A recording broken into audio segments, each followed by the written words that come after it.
রহস্য রবিবার the big day প্রোডাকশনের তৃতীয় নিবেদন বিশ্বাসঘাতক।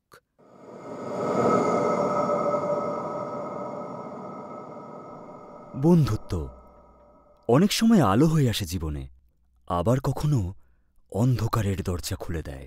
আজকের গল্প সেই 5 বন্ধুর, অরিত্র, সায়ন্তন, দীপ, মেঘলা আর ঈশা। বহুদিন পর তারা একসঙ্গে ঘুরতে যাচ্ছে। তাদের উদ্দেশ্য বর্ষায় পাহাড়ের সৌন্দর্য আর নির্জনতা উপভোগ করা। গন্তব্য এক পুরনো বাংলো, ঝোপঝাড়ে ঢাকা, যেখানে আজকাল পর্যটক আসে না। শহরের কোলাহল থেকে দূরে রাতের ট্রেন। সেই মতো শিয়ালদাতে মিট করে তারা উঠে পড়ল ট্রেনে। শুরু হলো তাদের যাত্রা। কিন্তু তারা কি জানে তাদের জন্য কি অপেক্ষা করছে?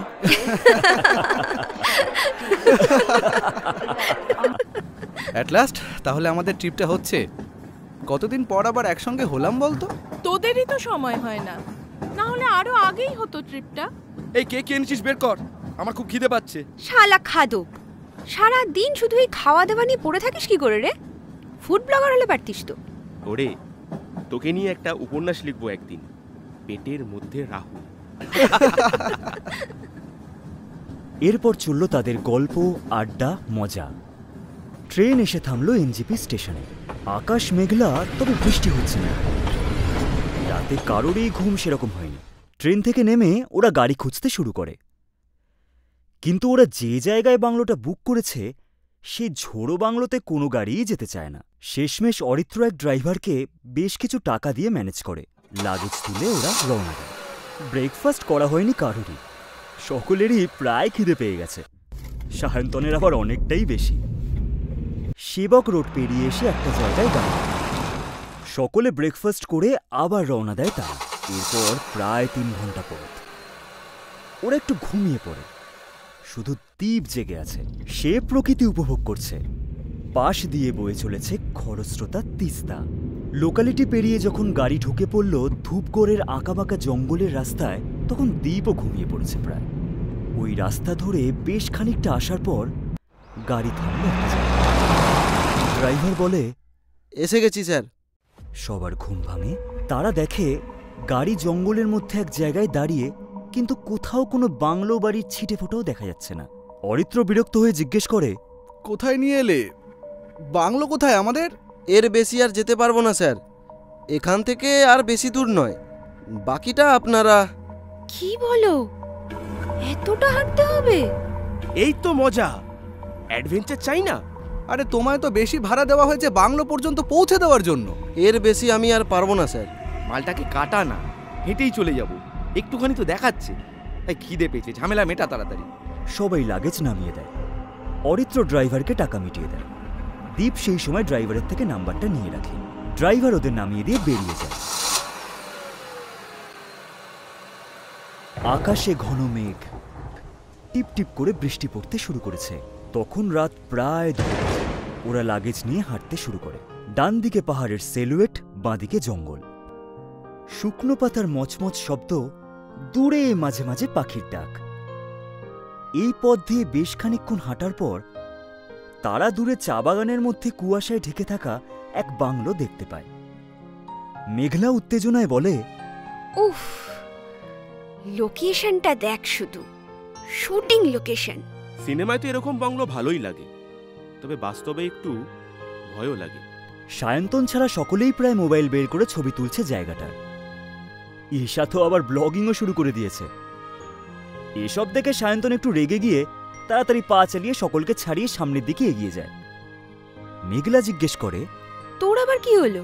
সায়ন্তন দাঁড়িয়ে জবাব দেয়, তোরা গুটি গুটি পায়ে লোকেশন দেখতে দেখতে শুটিং করতে করতে আয়, আমি আর পারছি না ভাই। 3টে বাজতে চললো, লাঞ্চের একটা দানাও পেটে পড়েনি এখনো। আরে জঙ্গলের বাঘের থেকে ওর পেটের বাঘটা বেশি ভয়ঙ্কর। রুমে উঠে আমি স্ন্যাক্স বের করছি। সায়ন্তন কারোর কথা না শুনে হন হন করে এগিয়ে যায় সামনের দিকে। বাকিরাও ছবি তুলতে তুলতে এগোতে থাকে।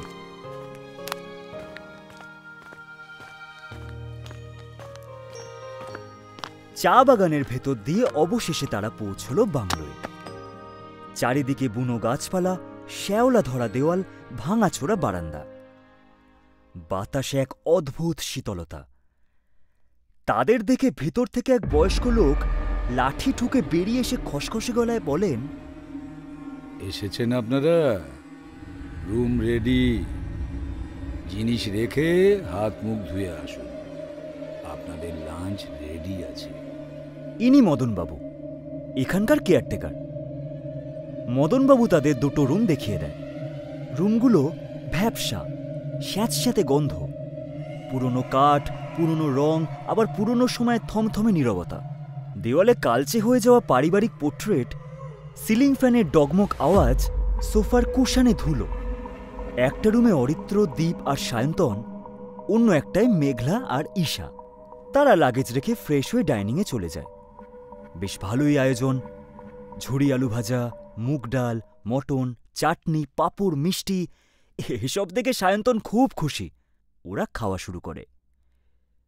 সেই সময় মদনবাবু এসে বলেন, আপনাদের কি আর কিছু লাগবে? লাগলে এখনই বলে দিন, আমি তো বেরিয়ে যাব একটু পরেই, আবার কাল আসব। আপনাদের রাতের খাবার ফ্রিজে রাখা আছে, সব একটু গরম করে নেবেন মাইক্রোওভেনে। সকলে তখন খাওয়ায় ব্যস্ত। তাই তারা মদনবাবুকে বলে যে আর কিছু লাগবে না। জমিয়ে খাওয়া দাওয়া সেরে ওরা একটু বারান্দায় এসে বসে রিল্যাক্স করছে। সেই সময় মদনবাবু বেশ কিছু মোমবাতি আর একটা বড় দেশলাই বাক্স এনে ওদের সামনের টেবিলে রেখে বলেন, এগুলো রেখে দিন, কাজে লাগতে পারে। এদিকে লোডশেডিং হয় মাঝে মাঝে। আমি তাহলে চললাম, রাতে সাবধানে থাকবেন। মদনবাবু চলে গিয়েও আবার ফিরে এসে বলেন, আলো নিভতে দেবেন না, অন্তত একটা আলো জ্বালিয়ে রাখবেন সব সময়। বেশি চিৎকার চেঁচামেচি করবেন না, আর টেলিফোন বাজলে ধরবেন না। ফোন? টেলিফোন আছে নাকি? আছে, কাজের নয়, তবু বাজে মাঝে মাঝে। আরে ফালতু ভয় দেখাচ্ছেন কেন বলুন তো? আমরা ঘুরতে এসেছি, এনজয় করতে এসেছি। কিন্তু ওনাকে সিরিয়াস লাগছে। ভয় দেখাচ্ছি না, সাবধান করে দিচ্ছি। এখানকার ফোন মানুষ ডাকে না, স্মৃতি ডাকে। শুনলে সাড়া দেবেন না। কি ব্যাপার বলুন তো? কোনো ড্রাইভার আসতে চাইছিল না, আপনি এরকম কথা বলছেন, ব্যাপারটা কি? আমার দেরি হয়ে যাচ্ছে, আমি এবারে আসি, কাল সকালে দেখা হবে।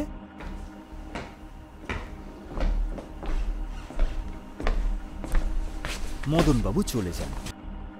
পাঁচজন একে অন্যের দিকে তাকালো। কেউ হাসল, কেউ ভুরু কুচকাল। কিন্তু তারা জানত না, এই বাংলোর প্রতিটি ইট, প্রতিটি দেওয়াল লুকিয়ে রেখেছে অমর এক অভিশাপ। সারাদিনের জার্নি আর ক্লান্তিতে আর লাঞ্চের ভুড়িবোঝ খেয়ে তাদের সবারই ঘুম পেয়ে গেল। তারা সকলেই যে যার রুমে ঘুমোতে চলে গেল। যদিও ঘরের আলো জেলে রেখেই তারা ঘুমিয়ে পড়ল। ঘুম যখন ভাঙল তখন প্রায় রাত 9টা। সায়ন্তনেরই প্রথম ঘুম ভাঙে। তার আবার খিদে পেয়েছে। সে মোবাইলে দেখে 9টা বাজে। সে বাকি বন্ধুদেরকেও ডাকে। আশেপাশে ঝিঝি পোকার ডাক আর শিয়াল কুকুরের ডাক ছাড়া আর কোনো আওয়াজ নেই। মেঘলা আর ঈশাও ফ্রেশ হয়ে চলে আসে ছেলেদের রুমে। অরিত্র ব্যাগ থেকে একটা স্কচের বোতল বের করে সবার মাঝে রাখে। শুরু হয়ে যায় ওদের পার্টি। আহা, এখানে বসে যদি একটা লাইভ করি, দারুণ ভিউ আসবে। মদের বোতল গ্লাসগুলো আবার তুলে ফেলিস না, তাহলে ভিউজের থেকে কমেন্ট আসবে বেশি। উফ, আবার সেই লাইফ আর লাইফ। একটু বন্ধুদের সঙ্গে সময় কাটাতে পারিস না? আর থাকতে দে, ওর তো শখ। আমার শখ হলো খাওয়া। হ্যাঁ, সে তো দেখাই যাচ্ছে। যে হারে খাচ্ছিস, এই মদ শেষ হওয়ার আগেই সব চাট তুই শেষ করে দিবি। শেষ হবে না, চিন্তা নেই, ফ্রিজে মাটন আছে, দেখে নিয়েছি। তুই সারাক্ষণ খাওয়া ছাড়া আর কিছুই ভাবিস না, না সায়ন্তন? রাত নেমে এলো। 5 বন্ধুর হাসি ঠাট্টায় ভরে উঠল বাংলো। আর তখনই লোডশেডিং হয়ে গেল। মোবাইলের যা, এখনই যাওয়ার ছিল। মোমবাতিগুলো কোথায়? সেগুলো তো বাইরের বারান্দাতেই ছিল। এই সায়ন্তন, অনেক খেয়েছিস, এবার ওই মোমবাতিগুলো নিয়ে আয় তো। তোরা সবসময় ওকে খাওয়া নিয়ে খোঁটা দিস কেন বলবি? বাদ দে, আমি যাচ্ছি। দীপ মোবাইলের টর্চ জেলে বাইরের বারান্দায় এসে দেখে মোমবাতিগুলো কেউ ভেঙে রেখে গেছে। সে ওই ভাঙা মোমবাতিগুলো নিয়েই ফিরছে, এমন সময় তার মনে হলো কেউ যেন তার পিছন থেকে সরে গেল। সে তাড়াতাড়ি পা চালিয়ে রুমে এসে বাকিদের মোমবাতিগুলো দেখায়। মেঘলা বলে, কে করলো এই অবস্থা? আমার মনে হয় এটা ওই মদন বাবুরই কাজ। ওর কথা সিরিয়াসলি নিইনি বলে এরকম করে গেছে। কি হারামি লোক রে বাবা। মেঘলা দীপ মিলে ওই ভাঙা মোমবাতির কয়েকটা একটু ঠিক করে নিয়ে জ্বালায়। আবার ওদের পার্টি শুরু হয়। এখন প্রত্যেকেরই বেশ কিছুটা মদ খাওয়া হয়ে গেছে। তবে সায়ন্তন সব চাট শেষ করে ফেলেছে। আর এখন তো মটন গরম করাও যাবে না, তাই রাতের ডিনারটা তারা বের করে রুমে এনে রেখে দেওয়ার জন্য ডাইনিংয়ে আসে। সায়ন্তন ফ্রিজ খুলতেই একটা উটকো পচা গন্ধ বেরিয়ে আসে। মোবাইলের টর্চের আলো জেলে দেখে সব খাবার পচে কালো হয়ে গেছে। ফ্রিজটা তাড়াতাড়ি বন্ধ করে দেয় সায়ন্তন। মেঘলার গা গোলাতে শুরু করে। অরিত্র রেগে গিয়ে সায়ন্তনকে বলে, এই তুই না বলেছিলি তুই দেখেছিস ফ্রিজে মাটন রাখা আছে? আরে আমি সত্যিই দেখেছিলাম। তাহলে সেটা এই ৩-৪ ঘন্টার মধ্যে এরকম অবস্থা হলো কি করে? ফোন কর কেয়ারটেকারকে। টাওয়ার নেই। আমার ফোনেও নেই। আমারও নেই। রাতে খাবো কি তাহলে? তোর বয়ফ্রেন্ডকে জিজ্ঞেস কর, ওরই তো বেশি প্রয়োজন। সায়ন্তন কিচ্ছু বলে না, চুপ করে থাকে। আর এই সময় দূরের হলরুম থেকে টেলিফোন বাজার শব্দ শোনা যায়। ঈশা বলে, ফোনটা ধরলে কি কোনো হেল্প পাওয়া যেতে পারে? কিন্তু মদনবাবু বারণ করে গেছে ফোন ধরতে। এখন ওই ফালতু লোকটার কথা শুনলে না খেতে পেয়ে মরতে হবে সবাইকে। ওদের এই আলোচনা করতে করতে টেলিফোন বাজার শব্দটা বন্ধ হয়ে যায়। ওরা ভাবতে থাকে যে কি করা যায়। ঠিক সেই সময় আবার টেলিফোনের শব্দ শোনা যায়। ওরা দেরি না করে মোবাইলের টর্চ জেলে সেই হলরুমের দিকে যায়। হলরুমটা বেশ বড়। টেলিফোনের সেই শব্দটা আসছে হলরুমের একদিকের এক কোণ থেকে। ওরা তাড়াতাড়ি সেই দিকে এসে টেলিফোনের সামনে দাঁড়ায়। মেঘলা ভয়ে ভয়ে বলে, ধরো না, মদনবাবু নিষেধ করেছে। নিষেধটাই তো থ্রিল। হ্যালো। দীপ হ্যালো বলতেই ফোনের ওপাশ থেকে খসখসে ভয় ধরানো গলায় কেউ বলে ওঠে, হ্যালো দীপ। গলাটা শুনে দীপের শরীর দিয়ে একটা হিমেল স্রোত বয়ে যায়। হাত পা অবশ হয়ে আসে তার। সে ভয়ে ভয়ে কাঁপা গলায় জিজ্ঞেস করে, কে কে আপনি?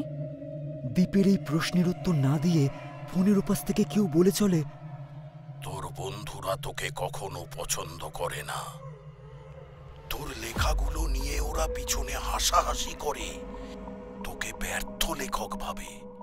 তুই সফল হোস, বড় লেখক হোস, ওরা কেউ সেটা চায় না মন থেকে। কে কে আপনি?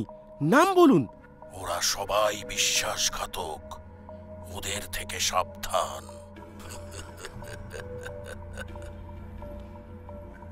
ফোনটা রাখার পর দীপ ধীর স্থিরভাবে সকলের দিকে দেখে। তার চোখ কেমন যেন লাল হয়ে গেছে। বাকিরা জিজ্ঞেস করে, কি হয়েছে দীপ? কে কথা বলছিল? খাবারের কথাটা বললি না কেন? চুপ করে না থেকে বলবি কি হয়েছে? দীপ এবার ওদের জিজ্ঞেস করে, তোরা আমার লেখা নিয়ে হাসাহাসি করিস, পেছনে গসিপও করিস, ঠাট্টাও করিস। আরে মজা করতাম একটু। হ্যাঁ রে, সিরিয়াসলি নিসনি তো? তোরা আমাকে ব্যর্থ লেখক ভাবিস, চাস না আমি কোনো দিন সাফল্য পাই। তোরা চাস আমি সারা জীবন তোদের কাছে দয়ার পাত্র হিসেবে থাকি, তাই তো? জানিস এক একটা গল্প লিখতে আমার কত সময় লাগে? রাতের পর রাত না ঘুমিয়ে, তারপর পাবলিশারের কাছে ঘুরে ঘুরে, এর ওর কাছে ধার দেনা করে। কোথায় কোথায় তোরা বন্ধু হিসেবে সাপোর্ট করবি তা নয়, তোরা আমার ব্যর্থতাকে সেলিব্রেট করিস। আর আর আমি কি না তোদের ভালো বন্ধু ভাবি? মেঘলা, তুইও? আমি ইচ্ছে করে কখনো... দীপ, নাটক করিস না। ঠাট্টাই আর কি সবার সঙ্গেই হয়। কে বলেছিল ওর লেখা কেউ পড়ে না? কে আমায় ব্যাকডেটেড বন্ধু বলে? কে আমায় ক্লাউন বলে? ফোনটা না এলে তো জানতেই পারতাম না। আমি একবার বলেছিলাম, কিন্তু সেটা মজা করেই। তাই নাকি? আর তোরা দুজন? ভালো না লাগলে বলবো, বন্ধুত্ব মানে চাটুবাদ নয়। আমিও বলেছিলাম একদিন, মুড খারাপ ছিল। তাতে কি হয়েছে দীপ? এরম রিয়াক্ট করছিস কেন? শব্দগুলো ছুরির মতো এসে লাগে দ্বীপের কাছে। একটা ফোন, একটা বাক্য, আর শুরু হলো ফাটল। বন্ধুত্বের আড়ালে লুকোনো সত্য ধীরে ধীরে বেরিয়ে আসতে লাগলো। মানে তোরা সত্যিই আমার লেখাগুলো নিয়ে মজা করতিস? আরে অত সিরিয়াস হচ্ছিস কেন বলতো? তুই তো জানিস আমরা বন্ধু। বন্ধু? বন্ধু হয়ে পিঠ পিছনে হাসিস? আমি কখনো হাসিনি। চুপ কর। তোকে নিয়েও তো ওরা বলতো তুই ইনফ্লুয়েন্সার হবি বলে। তোদের আমার চেনা হয়ে গেছে, আর আমি নেই তোদের সঙ্গে। থ্যাংক ইউ অরিত্র, এখানে ঘুরতে আসার টাকাটা তুই দিয়েছিস বলে। ওটা আমি ফেরত দিয়ে দেবো। দ্বীপ বেরিয়ে যায় হন হন করে। এই অন্ধকারে কোথায় যাচ্ছিস বলবি? সবাই তাকে ডাকে, কিন্তু সে কারো কথাই শোনে না। ওরা রুমে ফিরে এসেছে অনেকক্ষণ হয়ে গেল, কিন্তু দ্বীপের কোনো পাত্তাই নেই। মেঘলা বলে, দীপটা যে কোথায় গেল? সামান্য ব্যাপার নিয়ে মাথা গরম করলে কি করা যাবে? কিন্তু ও যে কথাগুলো বলেছে সেগুলো তো সত্যি। ফোনের ওপাশ থেকে কে বললো ওকে এই কথাগুলো? সেটাই তো আমিও ভাবছি। হঠাৎ বাইরে একটা আওয়াজ শোনা যায়, কিছু একটা ভেঙে পড়া আওয়াজ। বাইরের নিস্তব্ধটা ভেঙে আওয়াজটা খুবই জোরালো শোনালো। ওরা তাড়াতাড়ি বাইরে বেরিয়ে বারান্দার কাছে এসে যা দেখল, তাতে ওদের শরীর ঠান্ডা হয়ে গেল।